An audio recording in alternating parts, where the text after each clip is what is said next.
Info Islami, dan kita kembali pada pendengar setiap Selasa, minggu kedua dan keempat setiap bulan menerusi segmen Zakat di Hati bersama dengan Lembaga Zakat Negeri Kedah. Untuk itu menerusi video live Skype kita di FB rasmi kami di Kim FM. Dah pun kita berjaya dapatkan tetamu kita wakil daripada Lembaga Zakat Negeri Kedah. Kita ada yang berusaha Ustaz Hazwan Shah Nizam bin Abdul Hanif, merupakan Ketua Bahagian Pengurusan Syariah Lembaga Zakat Negeri Kedah. Assalamualaikum Ustaz Hazwan. Waalaikumsalam. Terima kasih bersama Ustaz. Terima kasih kembali. Baik, hari ni tajuk yang penting juga bila kita nak sebut tentang zakat ni, katanya semua wajib berzakat. Tapi tajuk kita hari ni bukan semua orang wajib berzakat. Mungkin ramai nak tahu adakah mereka termasuk dalam golongan itu. Kan macam seronok kan masing-masing, alamak kan lega kalau dapat bayar zakat. Tapi sebenarnya bila kita bayar zakat, harta kita tak luak pun, malah Allah tambah dari segi lain kan. Okey, jadi di awal ni Ustaz dan juga para pendengar, mungkin ramai yang pernah bersama dengan kita sebelum ni, Ustaz ada sebut kan, antara salah satu daripada rahmat dalam berzakat ni ialah bukan semua orang itu wajib berzakat, akan tetapi hanya dikenakan kepada orang tertentu sahaja. Jadi mungkin Ustaz boleh huraikan tentang perkara ni, siapa golongan yang tak diwajibkan berzakat tu Ustaz? Silakan. Okey, Assalamualaikum warahmatullahi wabarakatuh. Assalamualaikum warahmatullahi wabarakatuh. Bismillahirrahmanirrahim. Alhamdulillahirabbil alamin wa bihi nasta'in. Wassalatu wassalamu ala sayyidil mursalin wa ala alihi wa sahbihi ajma'in. Subhanaka la ilma lana illa ma 'allamtana innaka antal alimul hakim wa la haula wa la quwwata illa billahil aliyyil azim. Rabbi shrah li sadri wa yassir li amri wa hlul 'uqdatam min lisani yafqahu qawli. Allahumma rabbi yassir wa la tu'assir wa rabbi atmim bil khair.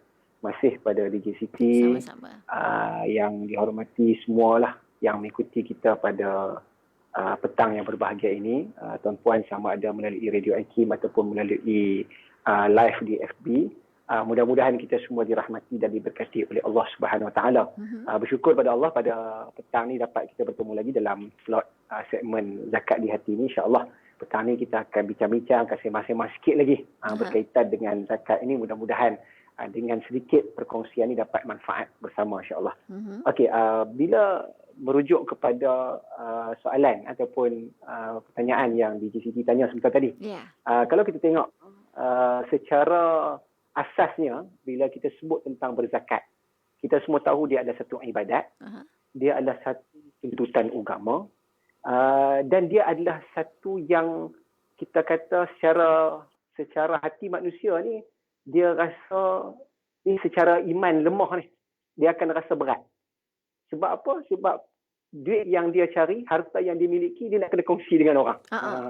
Maka bila dia rasa berat, di situlah datangnya yang dinamakan sebagai mujahadatun nafsi. Mujahadah lawan kehendak nafsu dia, iaitu dengan dia akan patuh kepada arahan Allah dengan mengeluarkan sebahagian kecil daripada harta yang dia miliki. Okey, itu pertama. Yang kedua, bila kita sebut tentang zakat, kita semua tahulah basic-basic dia berkaitan dengan dia rukun Islam, dia adalah syariat yang hebat, dia adalah sistem yang boleh menyelesaikan masalah manusia. Itu semua kita sepakat dan kita yakini benda itu berlaku.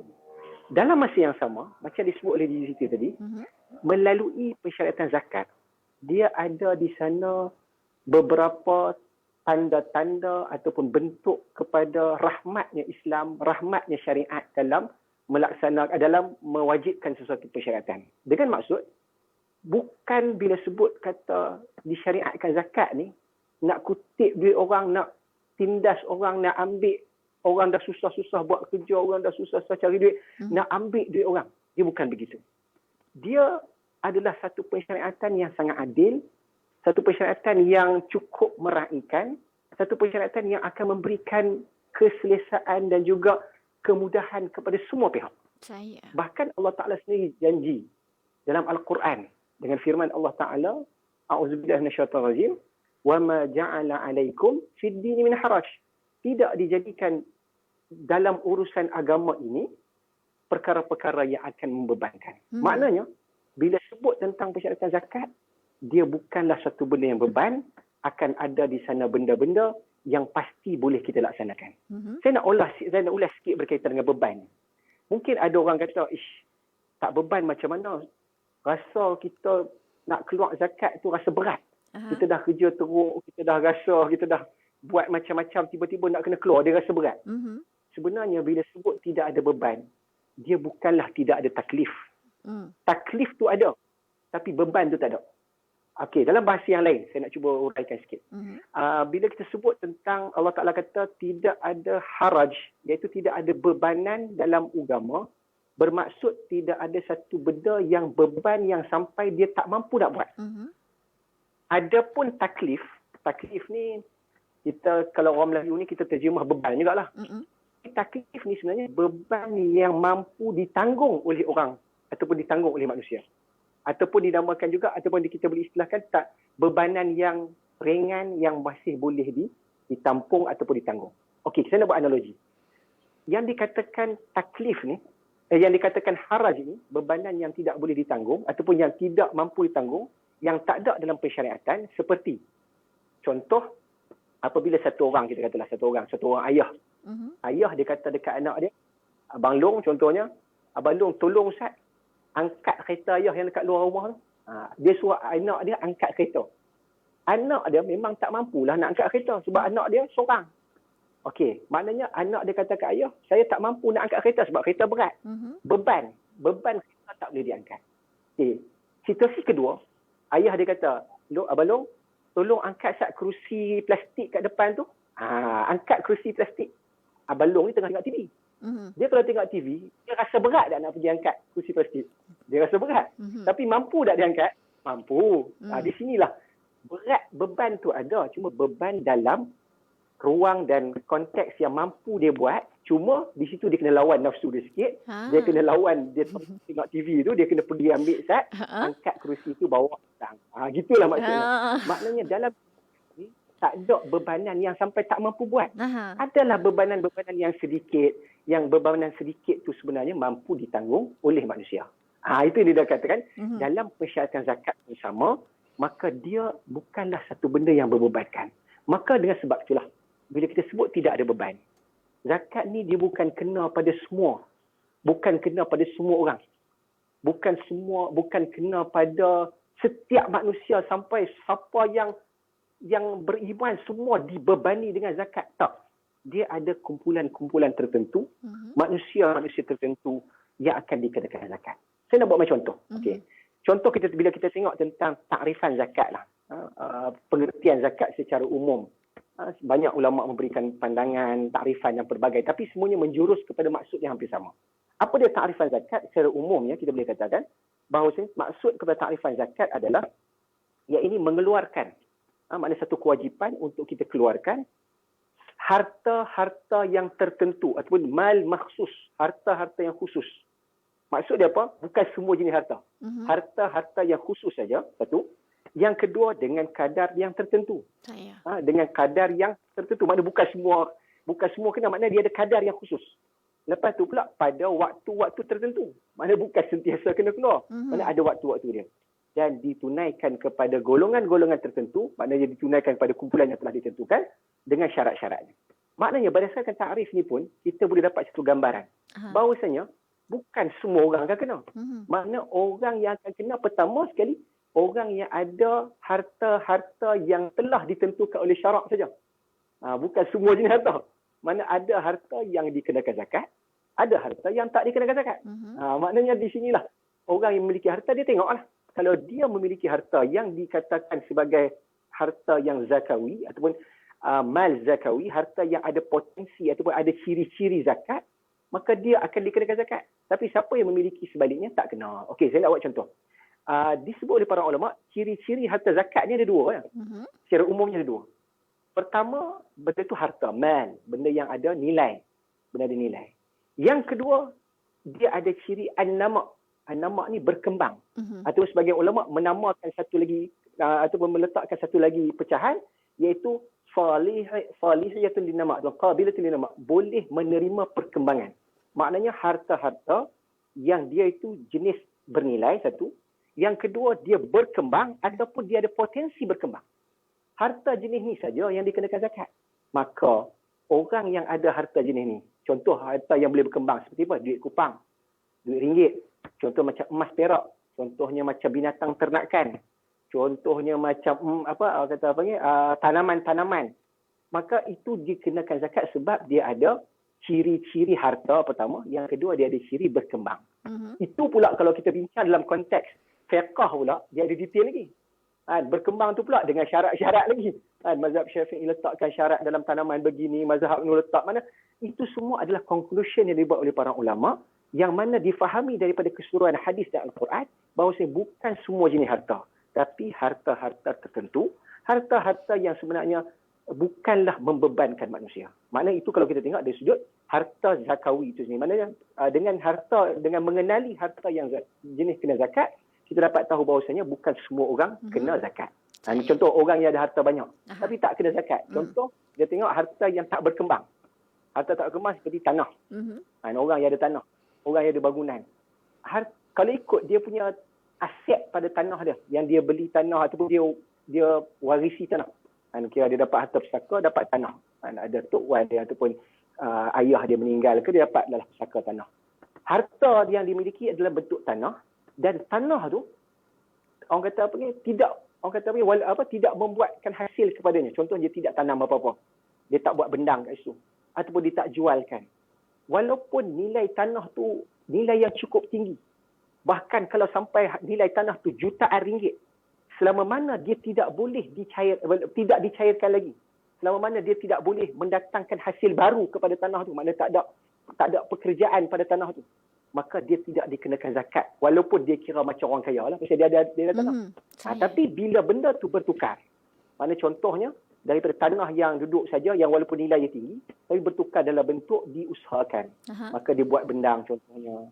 Ataupun dia pergi jual contohnya. Maknanya benda tu dicairkan contohnya. Benda tu dah mula daripada duduk saja, mana tak berkembang, kepada dia berpotensi dengan perkembangan itu berlaku. Dengan dijual dan sebagainya. Maka pada waktu itulah baru kena zakat. Maknanya kita faham bahawasanya orang yang dikenakan zakat ni bukan semua orang. Orang yang memiliki harta tertentu. Itu satu. Kemudian ada juga yang disebutkan sebagai memiliki nisab. Nisab ni pula satu kadar minimal pula. Mana kadar minimal? Kadang-kadang orang tu dia ada cukup syarat dah. Mana dia ada cukup syarat, maksudnya dalam arti kata harta yang dimiliki itu harta zakawi contohnya. Harta yang bakal dikenakan zakat. Contoh macam sebut tadi, dia kata ada emas. Dia ada emas. Bila ada emas pula, adakah dia akan kena zakat lala tu juga atau ketika itu juga? Tak lagi. Dia tengok dulu dia punya jumlah. Jumlah banyak mana. Dia ada kadar minimum yang dinamakan sebagai nisab. Nisab ni, dia satu kadar yang diletakkan oleh syarak sebagai satu garis yang memisahkan antara orang kaya dengan orang miskin. Maknanya, kalau kita sebut kata yang dikenakan zakat, pertama dia memiliki harta yang zakawi. Yang kedua, dia memiliki nisab. Ataupun dalam istilah yang lain, dia memiliki kekayaan. Memiliki kekayaan. Mana kekayaan itu, barulah dia akan dikenakan zakat. Tapi di sisi kena ingat, bila sebut kaya ni, kaya menurut pandangan syarak lah. Bukan kaya menurut pandangan kita. Kalau tanya manusia ni, tanya kaya memang tak kaya lah. Tanya siapa pun tak kaya. Dia kata dia miskin lah. Tapi bila sebut kaya dalam pandangan syarak, orang yang memiliki nisab ke atas. Mana orang memiliki nisab, dia dah dikira sebagai orang yang kaya. Orang yang ada satu kemampuan menurut pandangan syarak dan dia kena berkongsi sebahagian kecil daripada hartanya tadi, barulah sebagai kecil itu barulah dinamakan sebagai zakat. Dan yang terakhir, dia tentulah dia tak dikenakan sepanjang waktu, tapi dia ada satu lagi syarat yang namanya haul, cukup tahun baru dikenakan. Maka kita faham daripada konsep-konsep ini, maka bukan semua orang kena zakat. Orang yang memiliki syarat-syarat yang tertentu, yang memiliki jenis-jenis harta tertentu, orang yang sampai dengan kadar-kadar tertentu pada waktu-waktu tertentu, maka orang itu sahaja dikenakan zakat. Maka kita yang memiliki harta perlu tengok adakah kita capai syarat-syarat ataupun garis panduan yang telah ditetapkan itu. Kalau kita sampai, barulah kita dikenakan zakat. Kalau tak sampai, jangan bimbang tuan-puan, kita tak dikenakan zakat. Kan menarik. Untuk pusingan pertama ni, apa yang diterangkan oleh Ustaz Hazwan tadi, apa pun kita nak kena rehat seketika. Ustaz Hazwan, para penonton, para pendengar AB live kita akan kembali untuk pusingan kedua dan ketiga selepas ini. Dan lepas ni, tentu ramai yang nak tahu ni. Ramai orang keliru ni kan Ustaz tentang zakat pendapatan. Kena tolak daripada gaji kasar. Ada kata kena tolak daripada baki yang kita ada, dah tolak semua tu yang tinggal, tolak daripada situ ke kan? Jadi kalau yang tinggal tu sikit kena bayar zakat pula. Dah macam mana kita pula tak cukup? Itu semua Ustaz Hazwan akan jawab selepas ini.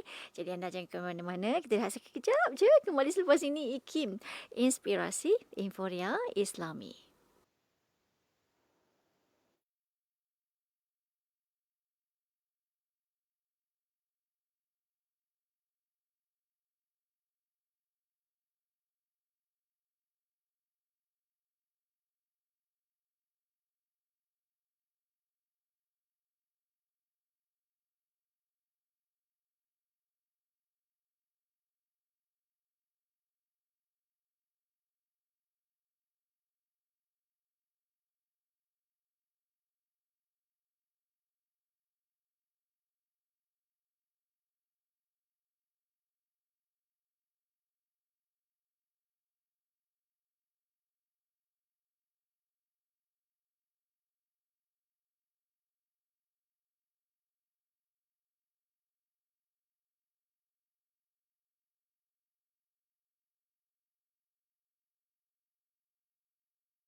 Terima kasih untuk anda yang masih lagi setia bersama dengan kami di IKIM Inspirasi Inforia Islami. Buat yang baru je dengarkan kami saat ini menerusi segmen Zakat di Hati bersama dengan tetamu kita Ustaz Hazwan Shah Nizam bin Abdul Hanif, merupakan Ketua Bahagian Pengurusan Syariah Lembaga Zakat Negeri Kedah. Simbang-simbang untuk tajuk bukan semua orang wajib berzakat. Makna Islam tu habis toleransi dah Ustaz ya. Nak diskaun juga kalau mampu tu payah cerita lah macam kata Ustaz tadi kan. Kita galik tengok TV, ada kursi plastik nak kena angkat, mampu, tapi sebab itulah tu berlawan dengan diri sendiri tu kan. Malasnya bila ada benda yang kita galik sangat nak tengok kan, macam TV tu. Baik Ustaz, soalan yang saya dah gantungkan sebelum kita lihat tadi kan, ramai yang keliru dalam bab membayar zakat pendapatan ni. Kan ramai orang keliru apabila zakat pendapatan ni katanya kena tolak daripada gaji kasar mereka. Katalah gaji kasar RM15,000, tolak daripada RM15,000 tu ke? Sedangkan mereka juga ada keperluan-keperluan lain kan yang nak dibayar dengan gaji tersebut. Dah tolak ni daripada RM15,000 tu tinggal RM15 je mungkin kan. Jadi macam mana pula dengan kiraan yang betulnya? Tolak yang kasar ke ataupun tolak berapa yang kita tinggal ke, macam mana Ustaz? Silakan. Okey, terima kasih. Satu soalan yang cukup menarik dan cukup banyak orang tanya sebenarnya. Ya, terima kasih Ustaz. Bila kita sebut tentang orang kata zakat pendapatan, pertama sekali kita kena faham dulu. Kita faham dulu konsep kepada zakat ini secara umumnya adalah diambil daripada orang kaya, dikembalikan kepada orang miskin. Berdasarkan hadis lah, Nabi kata, tu'khadhu min aghniyaihim faturaddu ala fuqaraihim. Diambil daripada orang kaya, dikembalikan pada orang miskin. Maka konsep ini, dia adalah berpunca ataupun diambil daripada orang yang ada kekayaan, kemudian akan diberikan ataupun dikembalikan pada orang yang ada masalah kemiskinan dan sebagainya. Itu asasnya. Okey, maka dengan sebab tu, dia menerima ruang yang cukup besar dalam bab berijtihad dalam isu-isu berkaitan dengan pecahan ataupun istilahnya cabang-cabang persoalan zakat. Saya nak mulakan dengan itu dulu. Kerana apa? Kerana bila sebut zakat pendapatan, dia tajuk yang cukup popular ni, zakat pendapatan. Ada kata tak kena lah apa dan sebagainya. Okey, dia ada khilaf ulama. Ada yang kata kena, ada yang tak kena. Tapi dalam konteks apabila kita nak membumikan sistem zakat, lebih-lebih lagi bila kita jadikan dia sebagai satu struktur dalam pentadbiran negeri ataupun negara, maka dia masuk di bawah dinamakan siasat syariah. Maknanya kita jadikan dia sebagai satu konsep yang diambil tanggungjawab oleh pemerintah. Okey, justru pemerintah dia menyusun perkara ini dengan melihat kepada apa yang akhirnya menjadi maslahat kepada semua pihak. Okey. Maka bila sebut memberikan maslahat pada semua pihak, dalam konteks di Malaysia, saya sebut dalam konteks di Malaysia, kebanyakan negeri yang bertanggungjawab kepada urusan agama. Di sana ada kumpulan manusia yang dinamakan Ahli Majlis Fatwa Negeri, ada mufti-muftinya, ada golongan pakar-pakarnya yang telah pun bersidang dan telah membuat keputusan dan telah mengeluarkan fatwa sekalipun dengan mengatakan zakat pendapatan itu adalah wajib. Okey. Maka dia bila semua khilaf yang ada yang disebut tadi, semua khilaf maksudnya yang kata kena, yang mana tak kena, dia akan terangkat bila pemerintah telah buat keputusan. Dia ada kaedah mengatakan iza hakama al-hakim raf'ul khilaf, yarfa'ul khilaf. Apabila pemerintah dah buat keputusan, maka terangkatlah sebarang khilaf. Maknanya teori fiqh ataupun teori akademik dalam masalah zakat pendapatan sudah terangkat dalam konteks pelaksanaan dalam negara kita. Maka dalam negara kita, dari segi pelaksanaannya, negeri-negeri telah pun keluar fatwa bahawasanya zakat pendapatan ini wujud dan ada. Adapun dari segi perbahasan akademik, tak apalah, boleh teruskan perbincangan akademik. Tapi dari segi pelaksanaan, kita kena terima hakikat bahawasanya fatwa berkaitan dengan zakat pendapatan telah pun wujud. Okey, itu satu selesai. Okey, kemudian bila sebut tentang zakat, zakat ni dibina atas asas al-muwasah. Al-muwasat, mabni al-muwasat dan al-muwasah, iaitu dibina atas dasar keprihatinan prihatin kepada siapa? Kepada golongan yang memerlukan, golongan terutamanya fakir dan miskin. Maka dengan sebab itulah fatwa-fatwa dibina untuk memberikan keseimbangan dalam masyarakat, maka zakat pendapatan tu dikenakan. Okey. Kemudian bila kita pergi bab zakat pendapatan, kita dah boleh terima hakikat zakat pendapatan dikenakan, wajib, maka macam mana proses pengiraan dia? Okay. Proses pengiraan dia, macam disebut dalam soalan tadi cukup baik, ada orang agak keliru. Adakah dia akan dikenakan pada keseluruhan pendapatannya? Yeah. Bila sebut pendapatan ni, kita kena faham konsep zakat pendapatan ni, ataupun disebut dalam bahasa Arab dia al-mal mustafad. Dr. Yusuf Qardawi menyebut dalam kitabnya secara jelas, mal al-mustafad, harta yang kita perolehi. Makna pendapatan ataupun duit, kupang, kekayaan yang kita miliki secara kita perolehi, sama ada melalui kita kerja dengan orang, kita sewakan barang kita kepada orang. Maknanya yang penting duit kita dapat hasil daripada kerja. Okay. Maka daripada hasil pendapatan ni, yang mana yang akan dikenakan zakat? Pertama, kita balik pada basic. Pendapatan yang kita miliki, adakah dia mencapai nisab atau tidak? Bila sebut tentang mencapai nisab, kita kena faham bahawasanya nisab ini adalah garis minima kepada nilai ataupun kadar yang dikatakan orang kaya dan orang miskin. Okey. Bila sebut tentang kaedah ni pula, dia ada yang dinamakan, bila sebut pendapatan ni, ada orang dapat sikit-sikit, ada orang gaji bulan, kan. Sedangkan dalam masa yang sama dia dah haul. Haul hujung tahun. Maka macam mana benda nak disusun? Kaedah dia macam ni. Kalau ikut yang betulnya, dia kena setiap duit sen yang dia dapat, dia kena catat pertama. Yang kedua, dia akan tengok daripada duit yang dia dapat tu, keseluruhan yang dia dapat tu, selama setahun, mengambil kira perbelanjaan asasi dia sahaja. Lebihan daripada perbelanjaan asasi, itu dikira sebagai lebihan ataupun fudlah, ataupun perkara-perkara yang kalau kita bincang dalam maqasid syariah, dia adalah perkara-perkara tahsiniah dalam hidup. Maka benda tu dikira sebagai benda yang boleh kita belanja, bukan salah, tapi kita kena ingat, lebihan-lebihan itulah yang patutnya kita kena kongsi dengan orang lain yang dinamakan zakat. Maka, untuk memudahkan pengurusan, saya sebut tentang pengurusan ni sebab apa? Maka dalam sistem di Malaysia, pengurusan ni orang semua nak catat payah. Ada orang dia belanja tak dia kontrol. Maka diletakkan siap-siap pejabat institusi zakat negeri-negeri tersusun dengan membenarkan kaedah pemotongan gaji tiap-tiap bulan. Untuk memudahkan, sebab dia akan setahun dia akan dapat lebih daripada nisab. Dengan kira-kira dia akan dapat lebih daripada nisab. Bahkan kalau dicatat setiap pendapatan dia yang sikit-sikit yang dia pergi, mungkin dia pergi mesin rumput rumah orang, ada dia buat apa bisnes kecil-kecil, kadang-kadang ada lagi pendapatan. Maknanya semua tu sepatutnya dikira sebagai pendapatan. Maka untuk memudahkan pengurusan, untuk mencantikkan pengurusan, okey, diletakkan kaedah potongan gaji bulan-bulan. Okey. Bila potongan gaji bulan-bulan pula, dia pergi kepada satu lagi stage, iaitu yang dinamakan sebagai bukan semua dikenakan zakat. Dia Islam ni agama yang rahmat, berdasarkan firman Allah, a'udzubillahi minasyaitanir rajim, wa yas'alunaka madza yunfiqun qulil afwa. Mereka bertanya kepada engkau wahai Rasulullah, wahai Muhammad, apa yang perlu diinfakkan? Sebagian ulama menyebutkan apa yang perlu dizakatkan.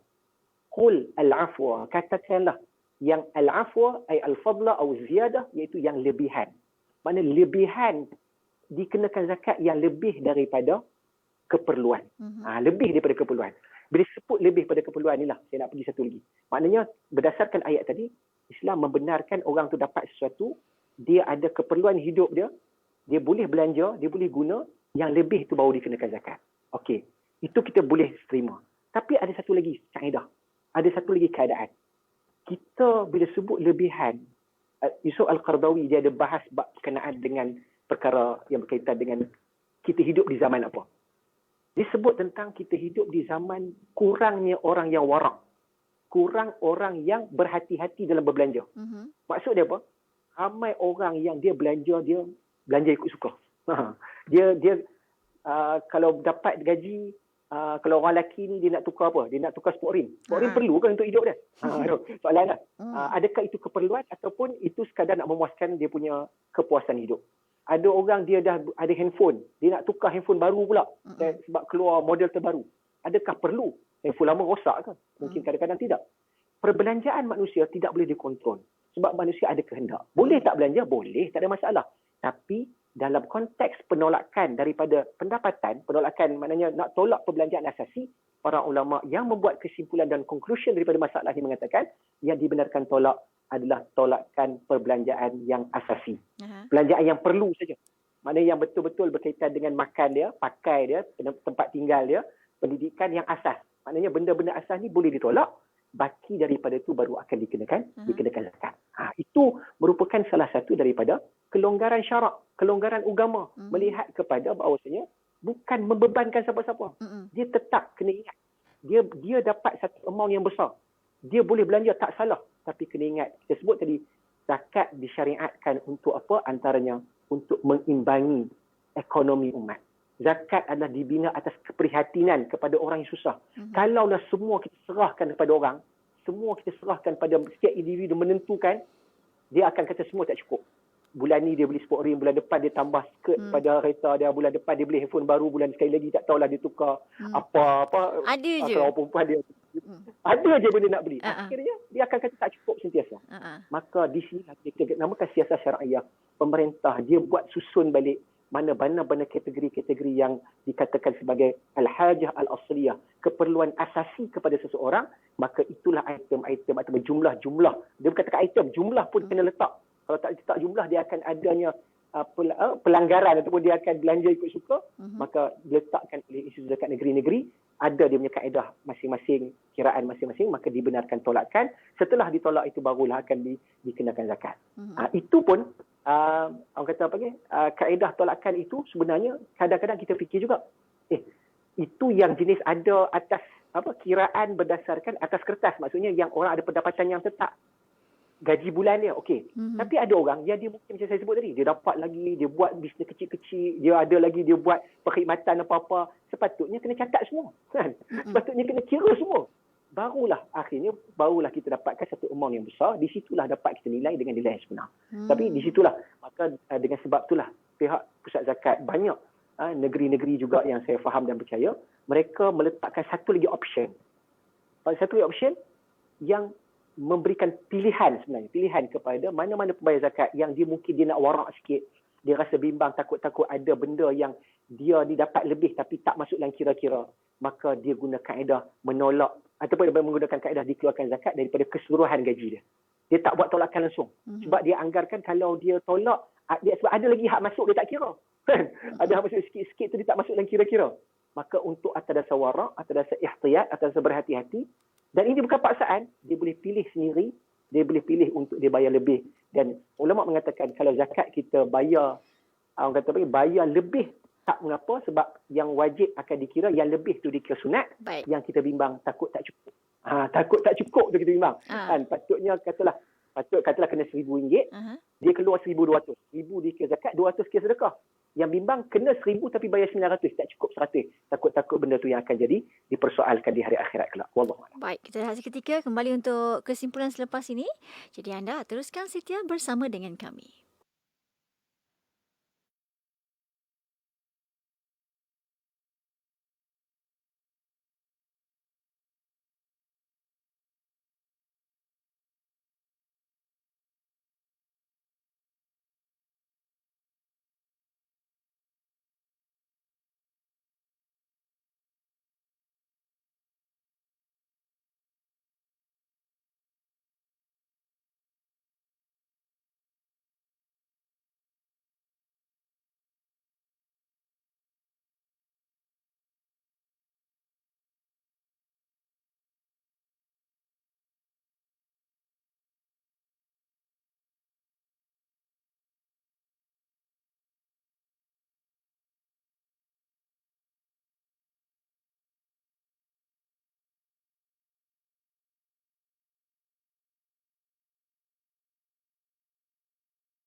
Kita kembali untuk bersama yang ketiga bersama dengan segmen Zakat di Hati. Kesimpulannya, kita kurang ada lebih 7 minit lagi ni. Apa kesimpulannya Ustaz Azwan tentang tajuk kita ni? Bukan semua orang diwajibkan berzakat ni. Silakan. Okey, terima kasih kepada GCT dan semua Sama-sama. tuan-puan yang dirahmati oleh Allah. Saya nak buat ringkas saja, seberapa ringkas insya-Allah. Okey. Okey. Bila kita sebut tentang bukan semua orang dikenakan zakat, Ya. itu satu realiti yang cukup kita boleh terima bahawasanya Islam adalah agama yang sangat prihatin, sangat meraihkan. Maknanya kita kena cek masing-masing. Kalau kata kita ni memiliki nisab, kita memiliki kekayaan, kita keluarkanlah zakat atas dasar kesedaran dan juga keimanan kita. Kita kena faham bahawasanya apa yang kita miliki semua adalah anugerah daripada Allah. Maka kita bertanggungjawab untuk melaksanakan apa yang Allah Ta'ala telah suruh. Kita mungkin kata kita bijak, kita mungkin kata kita kaya sebab kita usaha, tapi kita kena ingat bijaknya kita, kayanya kita, usaha yang kita lakukan semuanya adalah anugerah daripada Allah Subhanahu Wa Taala. Maka Allah Ta'ala bukan minta banyak, dia minta sikit je. Maka kita keluarkanlah zakat. Itu yang pertama. Yang kedua, kita sekarang dah hujung tahun. Kita dah berada di bulan Disember. Yelah, mungkin ada orang yang dia baru nak start bayar tahun ni lah kita kata. Dia pun sebelum ni bayar tak bayar, baru tahun ni. Boleh kita jadikan hujung tahun ni sebagai kita punya waktu lah. Pada start pada kali ni, setiap hujung tahun kita bayar. Maknanya kita boleh check masing-masing. Siapa yang ada haul dia sendiri, ada kiraan dia sendiri, dia ikut kiraannya. Siapa yang tak ada kiraan dia sendiri, boleh letakkan satu ketetapan sebagai tempoh untuk dia mula mengira. Saya minta kalau boleh tuan-puan yang ada di luar, kita rujuklah kepada institusi zakat di negeri masing-masing. Kerana kita mungkin boleh kira sendiri kalau kita betul-betul tahu. Tapi kalau kita tak tahu, kita rujuklah kepada pihak yang bertanggungjawab, institusi yang berautoriti, sebab mereka ada kaedah yang telah ditetapkan oleh pihak ulil amri ataupun pihak kerajaan negeri yang menguruskan hal ehwal agama di negeri masing-masing. Untuk kita dapatkan kita punya nilai yang sebenar, taksiran yang sebenar, jenis yang sebenar, banyak mana yang sebenar dan sebagainya, untuk kita keluarkan zakat. Dan insya-Allah bila kita dah sampai waktunya, terutamanya macam kita hujung tahun lah, saya kempen untuk siapa yang baru nak bayar zakat, boleh mula buat kiraan sekarang, rujuklah kepada isu zakat yang berada di tempat-tempat kita untuk kita menunaikan zakat. Dan lepas ni boleh kita susun lebih baik, kerana kita kena ingat bila kita memiliki harta, kita bertanggungjawab di hadapan Allah Subhanahu Wa Taala. Maknanya ada orang miskin yang perlu kita tunaikan hak mereka. Dengan sebab tu, dia ada yang hadis yang kita bacakan tadi, Nabi sebut, konsep zakat adalah diambil daripada orang kaya, dikembalikan kepada orang miskin. Dengan kita faham bahawasanya Nabi kata dikembalikan, maka dengan sebab tu keluarlah satu teori mengatakan, beza zakat dengan sedekah di mana? Sedekah, kita mengeluarkan harta kita, kita beri kepada orang miskin. Kita keluarkan harta milik kita, kita berikan kepada orang yang memerlukan. Itu sedekah. Adapun zakat, kita mengeluarkan harta orang lain yang ada dalam harta kita, kita kembalikan kepada dia. Harta orang miskin duduk dalam harta kita dah. Dengan sebab disebut tu'khadhu min aghniya faturaddu, diambil daripada orang kaya, maka lalu dikembalikan. Dikembalikan tu bermaksud harta yang ada dalam harta kita tu bukan lagi milik kita. Bila dah sampai nisabnya, dah sampai haulnya, itu bukan lagi milik kita, itu milik orang miskin. Kita kena kembalikan kepada mereka. Maka marilah sama-sama di hujung-hujung tahun ni kita pakat kira, kita rujuklah isu-isu zakat yang ada, tunaikanlah zakat, insya-Allah hidup kita berkat, insya-Allah negara kita akan dipenuhi rahmat oleh Allah Subhanahu Wa Taala. Terima kasih. Assalamualaikum warahmatullahi wabarakatuh. Waalaikumsalam warahmatullahi wabarakatuh. Dalam hak kita ada hak orang lain. Tu mahal tu ayat dikembalikan tu. Dan kalau ilmu, ni ada pepatah ni Ustaz Azwan dan juga para pendengar, para penonton FB Live kita. Kalau ilmu dia akan jaga tuan dia, ya. Tapi kalau harta salah guna dia akan makan tuan dia.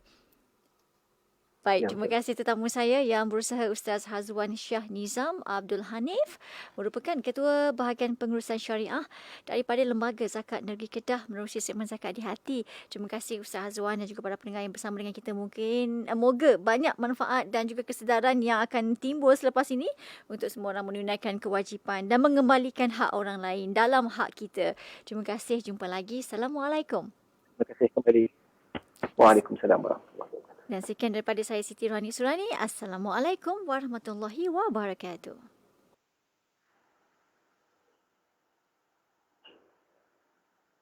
Baik, terima kasih Ustaz. Assalamualaikum. Okey, salam, terima kasih. Sama-sama.